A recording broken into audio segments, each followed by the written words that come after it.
Hi నమస్తే.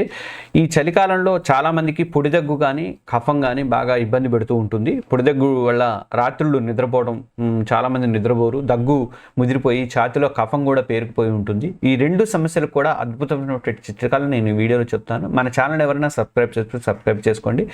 ఈ పొడి దగ్గుకి మిరియాల రసం అనేది చాలా బాగా అద్భుతంగా పనిచేస్తుందండి. ఘాటైనటువంటి మిరియాల రసం పొడి దగ్గుకి అద్భుతంగా పనిచేస్తుంది. మిరియాల్లో ఉన్నటువంటి యాంటీ బ్యాక్టీరియల్ గుణాలు గొంతు ఇన్ఫెక్షన్ని తగ్గిస్తాయి. ఒక స్పూన్ మిరియాలు, ఒక స్పూను జీలకర్ర, 2 వెల్లుల్లి రెబ్బల్ని దంచేసేసి చింతపండు రసంలో వేసి బాగా మరిగించండి. చిటికెడు పసుపు, ఉప్పు, కరేపాకు, ఇంగువ వేసి తాలింపు పెడితే గుమగుమలాడేటువంటి ఆ రసం రెడీ అవుతుంది. వేడి వేడి అన్నంలో మీరు తిన్నా కానీ, సూప్ లాగా తాగినా కానీ మీ గొంతుకు అనేది వెంటనే రిలీఫ్ అయితే వస్తుంది. ఇక ఛాతీలో కఫానికి తులసి కషాయం కూడా చాలా మంచిది అని చెప్పేసి చెప్తున్నారు ఆయుర్వేద వైద్యులు.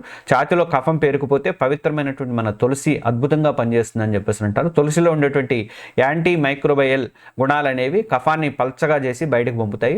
ఒక గ్లాసు నీళ్లలో 10 తులసి ఆకులు, 2 లవంగాలు వేసి నీళ్లు సగం అయ్యేంత వరకు కూడా మరిగించాలి. ఆ తర్వాత వడగట్టి గోరువెచ్చగా తాగాలి. రోజుకి 2 సార్లు ఇలా తీసుకుంటే మీ ఛాతీలో భారం తగ్గిపోయి శ్వాస అనేది తేలిగ్గా ఆడుతుంది. కాబట్టి ఇలాంటి మంచి మంచి టెక్నిక్లు అందిస్తున్నటువంటి మన తెలుగు జర్నలిస్ట్ ఛానల్ ఎవరైనా సబ్స్క్రైబ్ చేసుకోవచ్చు, సబ్స్క్రైబ్ చేసుకోండి. Thank you.